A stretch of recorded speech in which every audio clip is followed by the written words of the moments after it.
Good morning everyone and welcome to today's worked exam answer video. The questions that I've got today are all again AQA questions. They are for those of you in year 13. Again, there are aspects that those of you in year 12 will understand at this point in time, but in each of the three questions there are some year 13 parts as well. So feel free to listen along, but I guess please be aware that if you're thinking I haven't covered that yet, it's probably because it's year 13 content. Okay, so starting off with a mainly inorganic chemistry question minus the electron configuration bit, but we've got to figure out which of those statements about chloride ions is not correct. So in terms of the year 12 relevant statements, they form a white precipitate with silver nitrate solution that is soluble in dilute aqueous ammonia. If you're in year 12, you need to know that. Yes, they would form a white precipitate, and that white precipitate would be silver chloride.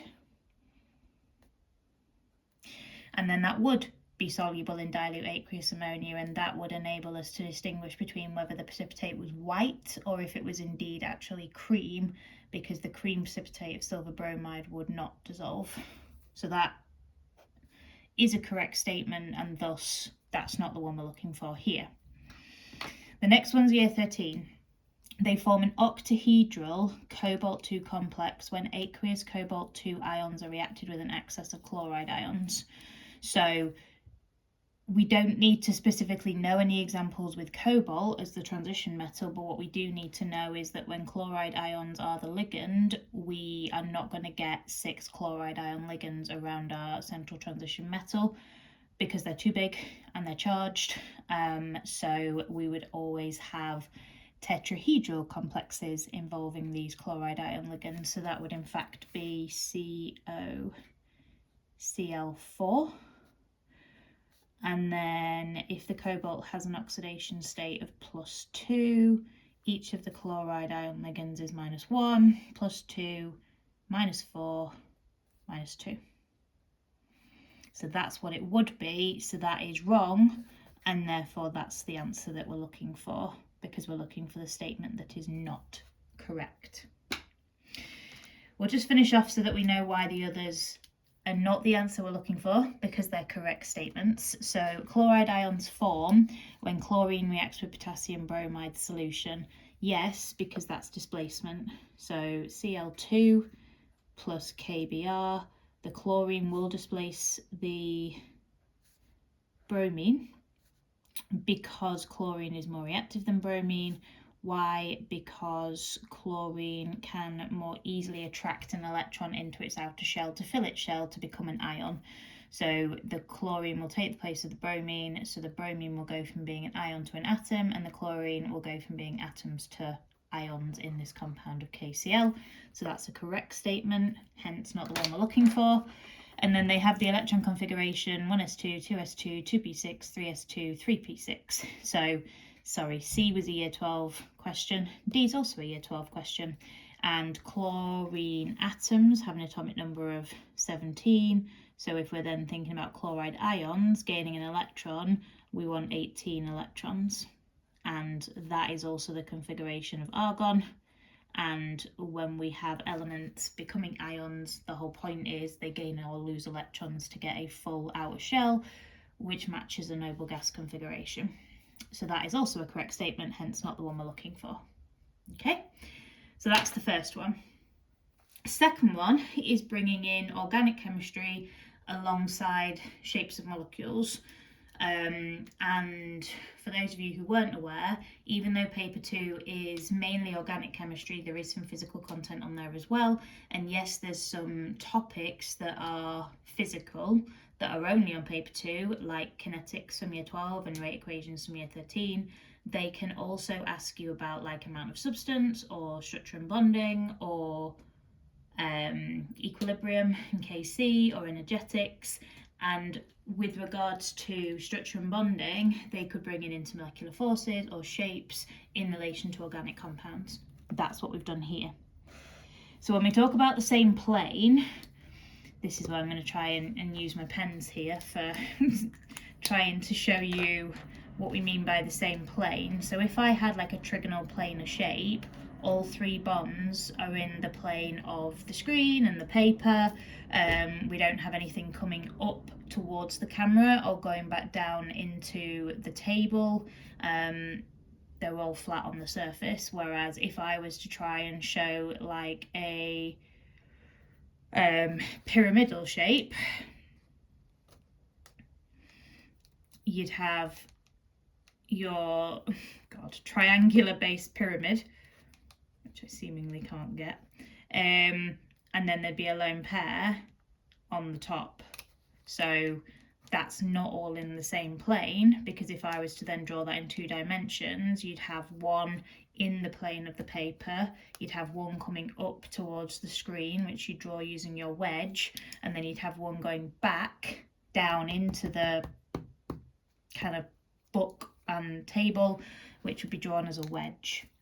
So basically, some of the shapes have planar components to them. If you've got like a tetrahedral shape, anytime you're drawing a wedge or a dash, they're not going to be necessarily in the same plane. Okay, so I'll try and draw them as best I can. So first one we've got is an aldehyde. So we've got CH3, C, double bond O, and then a H. So around this carbon with the double bond O and the H, that is all going to be in the same plane.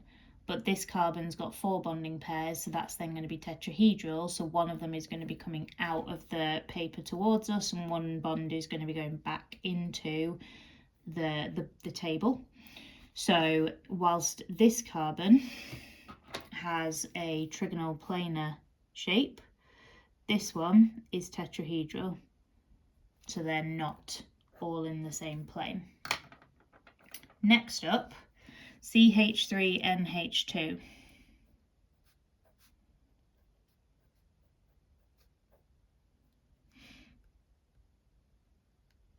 So because the nitrogen's got the lone pair, that's going to be pyramidal around the nitrogen. And as I just tried to very badly show with the pens, triangular based pyramid, that's not going to be all in the same plane. And again, we've got a carbon that's got 4 bonding pairs, so that would be tetrahedral. So definitely not all in the plane in that one. And those are compounds you'll be familiar with from year 12. In year 13, you'll be able to recognise what we mean by C6H5 or C6H6, which is benzene. Now in benzene, every carbon is only bonded to every carbon is bonded to 2 other carbons and then 1 hydrogen. So because we always draw it skeletally, you'd never show the hydrogens, but these hydrogens would be in the same plane as the benzene ring, because all of the carbons in that benzene ring, if they were all hydrogens on there at least, would be trigonal planar for all of them. Now in C we've got a chlorine on there, so the chlorine would be in place of one of the hydrogens. So we haven't tried to add anything on there, we've done like a substitution. Chlorine, when it's bonded to carbon that way, not going to bring us any sort of 3-dimensional aspects. So I would argue that that's the one where they're all in the same plane. Because if we then look at D, although D still has the benzene ring, which every carbon in there is going to be trigonal planar, again, bond angles of 120 because there's only 1 hydrogen on each of those carbons. We now have on one of them a CH3, so that carbon will be tetrahedral. So again, therefore not all in the same plane, so not that one. That's quite a hard one to think about. You kind of got to visualize kind of what we can draw in 2 dimensions in 3 dimensions, so that one can be quite hard, but you're kind of looking for everything to be trigonal planar or square planar if you look from above, and you've kind of got your central atom where the lids of my pens are. That's all in the same plane if you're looking from above, but of course when we draw it two-dimensional, again we do it with the two coming out towards us and then the two going back away from us, but that's all in the same plane. Again, it's kind of understanding how to draw these shapes with your wedges and your dashes that's going to be really helpful for that. And then the last question is about this particular carboxylic acid here. And again, some of these pointers Year 12 students should know about and others should only be known by Year 13s. Now, anytime I'm given a question like this, before I've even started to think about what's going on here, I'm going to draw that out. So I'm going to start from the carboxylic acid end because I actually think that's a bit easier, and they've purposefully not represented this in the kindest way. You'll see what I mean in a second. Next carbon along's got 2 hydrogens on, and then the next carbon along has a H and 2 CH3s. But of course only one of them is going to be a methyl group because the other CH3 will be a part of our longest chain. So that's the carboxylic acid we're dealing with. Immediately you might be drawn to D, has the IUPAC name 2-methyl-butanoic acid. Well, what we need to understand is when we have a carboxylic acid functional group, it can only go on the end of a chain because it involves the carbon forming 3 bonds in total to the 2 oxygens. So we can't put it in the middle of a chain. So then what we do, rather than sticking a 1 in the name, so butan 1-oic acid, we kind of make the assumption that everybody understands that a carboxylic acid group has to be on the end of the chain, and then we say where all the other substituent groups are in relation to that. So we always have to count away from the carboxylic acid functional group. So it's not 2-methyl-butanoic acid, it's 3-methyl-butanoic acid. So that statement is not correct. The other ones that Year 12 students could do would be A and B. So A, in aqueous solution, it reacts with magnesium to form carbon dioxide. Carboxylic acids can act as acids, just like, I guess, like hydrochloric acid or sulfuric acid, because they can donate this proton here as a H+. Now, if magnesium as a metal was to react with an acid, you would get a magnesium salt and then you would get hydrogen. If that said magnesium carbonate, then yes, you would get carbon dioxide. Or if it said with magnesium to form hydrogen, that would also be correct. But in that sentence there, that doesn't match up. But the reason why I mentioned about the H+ here is because when we are testing for a carboxylic acid, we're going to want to add sodium carbonate, hence why the carbonate came to mind, or sodium hydrogen carbonate, because carbonates react with acids to make CO2, hence we see effervescence. So it's not A. In terms of B, it can form hydrogen bonds. Hydrogen bonds, and this really annoys me, I might have said this before, they are a type of intermolecular force. Even though they're called hydrogen bonds, they are a type of intermolecular force. But for those intermolecular forces to be present, we need a hydrogen that is bonded to one of the most electronegative elements, which are fluorine, oxygen, and nitrogen. So because we have the OH group here, and that is a very polar bond where the electrons are as close to oxygen pretty much as they can be, this hydrogen has quite a large partially positive charge. So in a separate carboxylic acid molecule, the lone pair on the oxygen of the OH would be then attracted to this bare proton here, and between those molecules would be your hydrogen bonds. So that is the correct answer, because yes, carboxylic acids can form hydrogen bonds between the molecules, and that's our job done. For the optical isomerism part for your Year 13 students that are watching this, optical isomers, we need to have a chiral carbon.